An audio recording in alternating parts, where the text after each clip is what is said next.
तो नमस्कार दोस्तों, स्वागत है आपका अपना चैनल शिक्षा दर्शन पर। प्यारे दोस्तों, आज सेशन में हम लोग देखेंगे एएलपी सीबीटी 2 में बेसिक साइंस इंजीनियरिंग ड्राइंग जो पूछा जाता है। दोस्तों, हम लोग इंजीनियरिंग ड्राइंग का पीवाईक्यू सोल्व कर रहे थे। तो पीवाईक्यू में दोस्तों हम लोग 50 क्वेश्चन देख चुके हैं। आज हम लोग 51 क्वेश्चन से स्टार्ट करेंगे। चलिए शुरू करते हैं। तो दोस्तों, क्वेश्चन नंबर 51। इससे पहले दोस्तों आपसे अनुरोध है कि आप इस चैनल पर नए हैं तो चैनल सब्सक्राइब करें, वीडियो को लाइक करें। और दोस्तों, प्रीवियस वीडियो जो है इससे रिलेटेड, उसको आप जरूर देखें। वो 3 वीडियो है दोस्तों, मात्र 20-20 मिनट का, आप स्पीड करके भी देख सकते हैं। आपको बहुत फास्ट रिवीजन होगा दोस्तों। चलिए, क्वेश्चन नंबर 51 कह रहा है कि आईएस विशिष्टता के 6 विभिन्न प्रकार के कटे रेखा चित्र पन्ने उपलब्ध होते हैं। ए फोर सीट का माप क्या है? देखिए दोस्तों, 6 कहने का मतलब होता है, एक होता है ए नोट साइज का ड्राइंग सीट, एक होता है A1, एक होता है A2, एक होता है A3, एक होता है A4 और एक होता है A5। 6 प्रकार का हो गया। अब इस 6 प्रकार में से आपको दोस्तों मात्र ए फोर साइज का ड्राइंग शीट आपसे खोज रहा है। कौन सा? ए फोर साइज का। तो ए4 साइज का ड्राइंग शीट का क्या है दोस्तों? तो आप कहेंगे कि 210 गुने 297। क्या होता है? 210 गुने 297, यानी कि ऑप्शन इसका डी सही है, ए4 साइज के। आप कहेंगे सर कि ए नोट, A1, A2, A3, इस सारे का क्या बता दीजिए आप एक बार डायमेंशन रिवीजन करा दीजिए। तो देखिए, ए नोट के क्या होता है दोस्तों? 869 गुने 1189। क्या होता है? 869 गुने 1189। चलिए, A1 का क्या होता है दोस्तों? 597 गुने 869। A2 का क्या होता है दोस्तों? A2 का होता है 420 गुने 597। A3 का क्या होता है दोस्तों? जल्दी बताइए, A3 का क्या होगा? A3 का होगा दोस्तों 297 गुने 420। A4 का क्या होगा? 210 गुने 297। अब आ जाता है A5। A5 का दोस्तों डायमेंशन क्या होता है? जल्दी बताइए। A5 लास्ट है, इसका डायमेंशन क्या होगा? 148 गुने 210। जो सारा डायमेंशन है दोस्तों, ये सारा किस में है? एमएम में। चलिए अगला क्वेश्चन देखते हैं। क्वेश्चन नंबर 52 कह रहा है कि ड्राइंग में बहुउद्देशीय ड्राइंग मशीन का क्या नाम है? देखिए दोस्तों, बहुउद्देशीय मैंने कहने का मतलब मल्टीपल पर्पस के लिए। किसके लिए? मल्टीपल पर्पस के लिए जो उपयोग होता है वो कौन सा मशीन है? मशीन का नाम क्या है? उसको कहते हैं ड्राफ्टिंग मशीन। कौन सा मशीन? Drafting machine. कंपास से क्या करेंगे दोस्तों? कंपास से हम सिर्फ और सिर्फ क्या कर सकते हैं? एक लाइन को हम डिवाइड कर सकते हैं और दूसरा हम सर्कल बना सकते हैं। ये मल्टीपर्पज के लिए यूज नहीं होगा, लेकिन ड्राफ्टिंग मशीन है दोस्तों, ये मल्टीपर्पज के लिए यूज होता है। चलिए, क्वेश्चन नंबर देखिए 53 कह रहा है किस ड्राइंग शीट की सतह क्षेत्रफल 1 वर्ग मीटर होता है? देखिए दोस्तों, 1 वर्ग मीटर यानी कि 1 मीटर स्क्वायर किसका होता है? तो आप कहेंगे सर ए नोट का होता है। इसका डायमेंशन कितना होता है? 869 गुने 1189 एमएम होता है। तो इसका जो आप कीजिएगा तो हो जाएगा 10,000 एमएम स्क्वायर, यानी कहने का मतलब 1 मीटर स्क्वायर हो जाएगा। चलिए, क्वेश्चन नंबर 54 कह रहा है मापनी 2:1 किस प्रकार की मापनी है? 2:1। देखिए दोस्तों, मापनी या आरएफ कह दें। आरएफ 3 प्रकार का होता है। एक होता है रिड्यूसिंग। क्या होता है? एक रिड्यूसिंग होता है, एक होता है इंक्रीजिंग और एक होता है दोस्तों सेम होता है। क्या होता है? सेम होता है। देखिए, अब रिड्यूसिंग कहने का मतलब है दोस्तों, इसका अनुपात छोटा हो, जैसे 1:2। क्या हो गया? ये छोटा हो गया। 1 से क्या हो गया? छोटा हो गया, 0.5 हो गया, ये रिड्यूसिंग हो गया। इंक्रीजिंग कहने का मतलब 2/1, यानी कि 2 हो गया। क्या हो गया? बड़ा हो गया, यानी कि 1 से बड़ा रहेगा तो क्या होगा? इंक्रीजिंग हो जाएगा। अब क्या सेम कहने का मतलब 1:1, क्या हो जाएगा? सेम हो जाएगा। तो कौन सा है दोस्तों? 2:1। तो ये है वृद्धि कारक, यानी कि इंक्रीजिंग है। लघु कारक यानी कि डिक्रीजिंग। डिक्रीजिंग तो नहीं हो सकता है, कम तो नहीं रहा है, बढ़ रहा है। अब पूर्ण माप यानी कि सेम टू सेम भी नहीं है, यानी कि ऑप्शन कौन सा सही? ऑप्शन इसका सी सही है। चलिए अगला क्वेश्चन देखिए। क्वेश्चन नंबर 55 कह रहा है कि 2H पेंसिल किस काम में आती है? देखिए दोस्तों, आपको हम पेंसिल के प्रकार बहुत बताए थे। क्या बताए थे फर्स्ट वीडियो में? कि पेंसिल कितने प्रकार का होता है, इसका टाइप बताए थे। चलिए एक बार हम लोग शॉर्ट में रिवीजन कर लेते हैं, पेंसिल कितने टाइप का होता है। देखिए दोस्तों, पेंसिल हम 3 प्रकार के बात किए थे। कितने प्रकार के? 3 प्रकार के पेंसिल होता है। कौन कौन होता है? एक होता है कठोर, एक होता है मध्यम, एक होता है नरम। ठीक है। अच्छा, कठोर पेंसिल कहां से कहां तक होता है? तो 9H से 4H तक क्या होता है? कठोर पेंसिल। यानी कहने का मतलब 9H, 8H, 7H, 6H, 5H, 4H तक क्या होगा? इसको हम लोग कठोर मानेंगे। क्या मानेंगे इसको? इसको हम लोग कठोर मानेंगे। अच्छा, मध्यम पेंसिल किसको मानेंगे दोस्तों? मध्यम पेंसिल मानेंगे हम लोग 3H, 2H, H, ये सब क्या होगा? मध्यम होगा। अब क्या, अब स्टार्ट हो जाएगा बी। बी जो रहेगा दोस्तों ई मध्यम में आएगा। चलिए, नरम कौन होगा? नरम होगा 2B, 3B, 4B, 5B और 6B, 7B, ये क्या हो जाएगा? नरम में आएगा। अगर जो आप ऐसे रेखा बनाइएगा दोस्तों, 9H, 8H, 7H,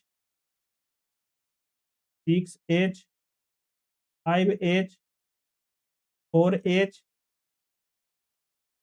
3H, 2H, H, B, 2B, 3B,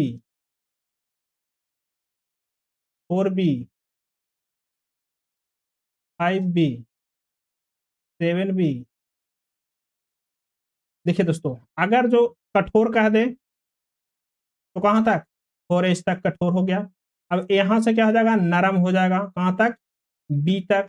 अब इसको हम लोग कहेंगे, सॉरी, ये नरम हो जाएगा, ये मध्यम, ये कठोर। ये पेंसिल के प्रकार है दोस्तों। अब कह रहा है कि 2H पेंसिल किस मध्यम, किस काम में आती है? तो यह है कौन सा 2H?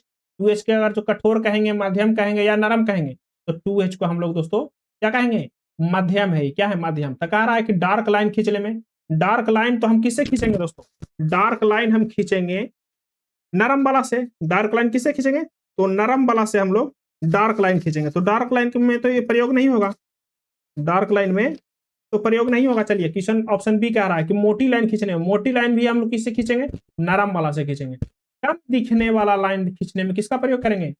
2H का प्रयोग करेंगे। किसमें करेंगे? कम दिखने वाला में, यानी कि ऑप्शन इसका सी सही है। चलिए, क्वेश्चन नंबर देखिए 56, कह रहा फ्रेंच कर्व का उपयोग किया जाता है। फ्रेंच कर्व जो है दोस्तों, उसको कहने का मतलब है उसमें कोई एंगल डिसाइड नहीं रहता है। फ्रेंच कर्व में क्या रहता है? कोई एंगल डिसाइड नहीं रहता है। आपको दिखाए थे फ्रेंच कर्व का शेप भी दिखाए थे आपको, कई प्रकार का फ्रेंच कर्व होता है। तो इसको हम लोग किस लिए करते हैं? तो अनियमित वक्र को खींचने के लिए हम लोग फ्रेंच कर्व का प्रयोग करते हैं। ऑप्शन इसका सी सही। चलिए, क्वेश्चन नंबर देखिए 57, कह रहा है कि ड्राइंग बोर्ड कई भागों से बना हुआ है, इसमें से एक भाग बैटन। तो बैटन का उद्देश्य क्या होता है? देखिए दोस्तों, ड्राइंग बोर्ड तो कई भाग से मिलकर के बनता है ड्राइंग बोर्ड। ड्राइंग बोर्ड में एक होता है बैटन। क्या होता है? बैटन। तो बैटन का मुख्य पर्पस क्या है? बैटन का मुख्य पर्पस क्या है? ऑप्शन में एक आता है स्ट्रिप्स को आस्टन करने, बी कहता है कि वर्पिंग रोकने, ऑप्शन सी कह रहा है स्टिप्स को सपोर्ट करने, ऑप्शन डी कह रहा है कि बी और सी दोनों। तो ऑप्शन डी सही है दोस्तों, वर्पिंग को रोकने के लिए और स्ट्रिप्स को सपोर्ट करने के लिए, यानी कि ऑप्शन इसका डी सही है। चलिए, क्वेश्चन नंबर देखिए, क्वेश्चन नंबर देखिए 58, कह रहा है कि ड्राइंग पेपर पर क्षैतिज समांतर लाइन बनाने के लिए टी स्क्वायर का कौन सा भाग उपयोग किया जाता है? देखिए दोस्तों, टी स्क्वायर होता है, टी स्क्वायर आप देखे होंगे, तो टी स्क्वायर का कौन सा भाग हम लोग ड्राइंग बोर्ड के क्षैतिज समांतर लाइन बनाने के लिए टी स्क्वायर का कौन सा भाग का प्रयोग करते हैं? ऑप्शन ए में कह रहा है ब्लेड, ऑप्शन बी में कह रहा है working working age, option C में कह रहा है स्टॉक स्टॉक, ऑप्शन डी में कह रहा है स्केल। तो किसका प्रयोग करते हैं? वर्किंग एज का प्रयोग करते हैं। समांतर रेखा खींचने के लिए किसका प्रयोग करते हैं? वर्किंग एज, ऑप्शन बी सही। क्वेश्चन नंबर देखिए 59, कह रहा है कि इंजीनियरिंग उपकरण बॉक्स में बहुत से उपकरण होते हैं। इंजीनियरिंग उपकरण मैंने इंस्ट्रूमेंट बॉक्स में दोस्तों बहुत सारे उपकरण होते हैं। उसमें जो ये उपकरण है इसका नाम क्या है? इसका नाम है बड़ी कंपास या छोटी कंपास या विभाजक। क्या नाम है इसका? इस जो है डिवाइस है इसको क्या कहते हैं? इसको हम लोग बड़ी कंपास कहते हैं दोस्तों। क्या कहते हैं? बड़ी कंपास।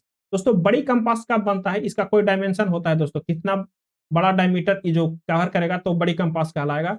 वो हम पिछले वीडियो में आपको बता चुके हैं, तो आप कमेंट करके जरूर बताइएगा कि बड़ी कंपास का डायमेंशन क्या होता है। चलिए, क्वेश्चन नंबर देखिए 60, कह रहा है कि स्क्रैच बुक का प्रयोग किस लिए किया जाता है? तो जो स्क्रैच बुक है दोस्तों उसको प्रयोग करते हैं हम लोग ट्रेसिंग के लिए। किसके लिए करते हैं?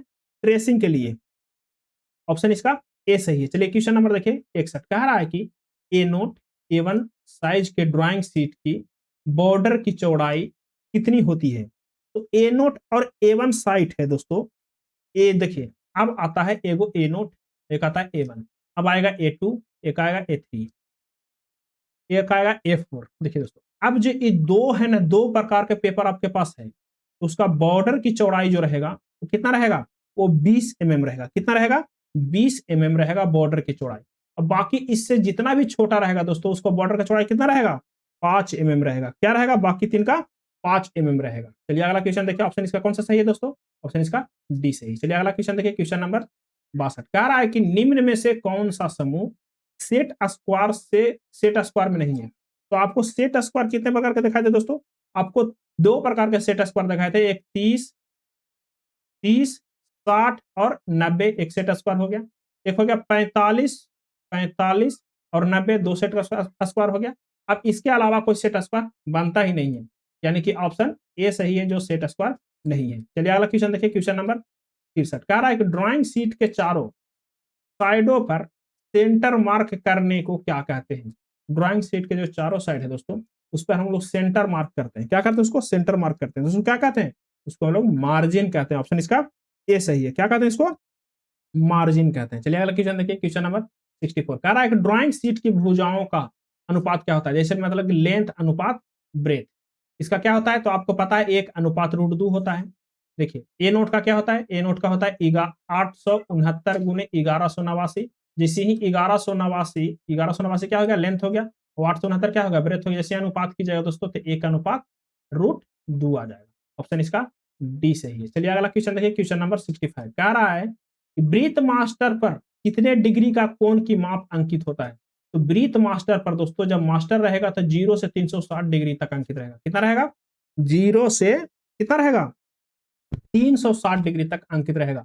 वही अगर जो चांद कहते दोस्तों, क्या कहते? चांद कहते, तो 0 से 180 तक अंकित रहेगा। चलिए अगला क्वेश्चन देखिए, क्वेश्चन नंबर 66 कह रहा है कि एक ड्राइंग शीट के आकारों की श्रृंखला क्रमिक संयोज व दोहरीकरण से प्राप्त होती है, इसकी लंबाई व चौड़ाई का अनुपात क्या होता है? इसकी लंबाई और चौड़ाई का अनुपात कितना होता है? 1:2। ऑप्शन इसका ए सही। चलिए अगला क्वेश्चन देखिए, क्वेश्चन नंबर 67 कह रहा है कि ड्राइंग शीट के नीचे दाईं तरफ क्या बनाया जाता है? आप बताइए दोस्तों क्या बनाया जाता है? ऐसे आपके पास ड्राइंग शीट है, उसके नीचे दाईं तरफ जो बनाते हैं हम लोग, उसको क्या बोलते हैं? उसको हम लोग शीर्षक ब्लॉक कहते हैं। क्या कहते हैं इसको?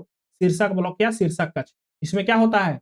आरएफ रहेगा, इसमें ड्राइंग किसका है वो रहेगा, इसमें जितना भी ड्राइंग के बारे में दोस्तों अथी है, क्या है, डिटेल्स है, इसके में रहेगा। किसमें रहेगा? शीर्षक ब्लॉक में रहेगा। ऑप्शन इसका सी सही है। चलिए दोस्तों, आप शीर्षक ब्लॉक का डायमेंशन आप कमेंट करके बताइएगा। शीर्षक ब्लॉक का जो डायमेंशन होता है वो कितना होता है, आप कमेंट करके जरूर बताइएगा। चलिए क्वेश्चन नंबर देखिए 68 कह रहा है कि 2003 के अनुसार सभी प्रकार के ड्राइंग शीटों के प्रिंटों को सुरक्षित रखने के लिए किस प्रकार का चिन्ह का प्रयोग करते हैं? किस प्रकार के चिन्ह का प्रयोग करते हैं दोस्तों? तो हम लोग उसको ड्राइंग शीट को रखने के लिए, सुरक्षित रखने के लिए हम लोग बॉर्डर चिन्ह बनाते हैं। क्या बनाते हैं? इसका बॉर्डर चिन्ह के हम लोग प्रयोग करते हैं। ऑप्शन इसका डी सही है। चलिए अगला क्वेश्चन देखिए, क्वेश्चन नंबर 69 का रहा है कि रंगीन ड्राइंग शीट की क्या सीमितता है, यानी कि लिमिटेशन है? देखिए दोस्तों, ड्राइंग शीट जो हम लोग क्या यूज करते हैं? व्हाइट यूज करते हैं। तो उसमें रंगीन ड्राइंग शीट क्यों नहीं यूज करते हैं? क्योंकि उसमें रेखा को उभार नहीं आता है। जैसे हम लोग पेंसिल का यूज करेंगे, उसमें रेखा का उभार नहीं आएगा। तो रेखा का क्या नहीं आएगा? उभार नहीं आएगा। ऑप्शन इसका कौन सा सही होना चाहिए? ऑप्शन ए में कह रहा है कि यह रेखाओं का उभार में बाधक होती है। ऑप्शन इसका ए सही है। चलिए अगला क्वेश्चन देखिए, क्वेश्चन नंबर कह रहा है 70 कह रहा है कि निम्न में से किस पेपर की बनी ड्राइंग ब्लू प्रिंट कही जाती है? कौन सा पेपर का बना ड्राइंग क्या कहलाता है? ब्लू प्रिंट कहलाता है। ट्रेसिंग पेपर का, या सैंड पेपर का, या अमोनिया पेपर का? कौन सा पेपर का बना हुआ ड्राइंग को क्या कहते हैं हम लोग? ब्लू प्रिंट कहते हैं। यानी कि अमोनिया पेपर से बना रहेगा तो क्या कहेंगे उसको? ब्लू प्रिंट कहेंगे। चिन्ह प्रदर्शित पेंसिल की लैड किस प्रकार होती है? तो चिन्ह प्रदर्शित पेंसिल का लैड जो है दोस्तों किस प्रकार का होता है? किस प्रकार की होती है? ऑप्शन ए में कह रहा है कि क्रेनिकल लैड, सीजल लैड, ड्राफ्टिंग लैड, या फाइनल लैड। तो ऑप्शन इसका ए सही है। कोनिकल लैड किस प्रकार की होती है? कोनिकल लैड होती है। चलिए क्वेश्चन नंबर देखिए 72 कह रहा है निम्न में से किस कार्य को करने हेतु सॉफ्ट ग्रेड की पेंसिल उपयोगी है? तो निम्न